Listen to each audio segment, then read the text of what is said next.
उद्धव ठाकरेंचा प्रमुख पदाधिकाऱ्यांसोबत संवाद। हिंदी सक्ती विरोधात महाराष्ट्रभर आंदोलन करा, अध्यादेशाची सर्वत्र होळी करण्याचे आदेश। मोर्चे काढणाऱ्यांची मुलं कुठल्या माध्यमाच्या शाळेत शिकली? संपलेलं राजकीय अस्तित्व जिवंत करण्यासाठी मोर्चे। भाजप नेते अमित साटम यांचा ठाकरे बंधूंवर रोख। राज आणि उद्धव ठाकरे दोघेही गैरसमजाचे बळी। मंत्री आशिष शेलार यांची टीका। आम्ही मराठीचे समर्थक पण हिंदुस्थानी भाषांचे खुनी नसल्याची भूमिका।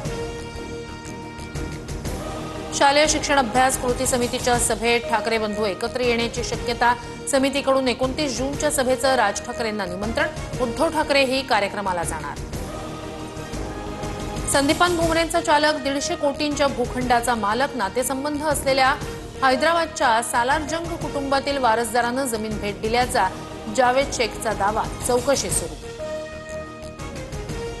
25 हजार पगार असणाऱ्या ड्रायव्हरकडे 150 कोटी आले कुठून? सत्तेच्या बळावर संपत्ती घेणं सुरू। अंबादास दानवेंचा निशाणा तर व्यवहाराशी संबंध नसल्याचा विलास भुमरेंचा खुलासा। ठाकरेंच्या शिवसेनेनं लावलेल्या बॅनरवरून भाजपच्या मेधा कुलकर्णी रडल्या।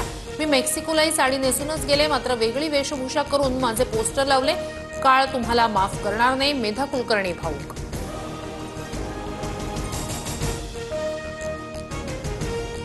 पावसाळी अधिवेशनापूर्वी भाजपला नवा अध्यक्ष मिळण्याची शक्यता।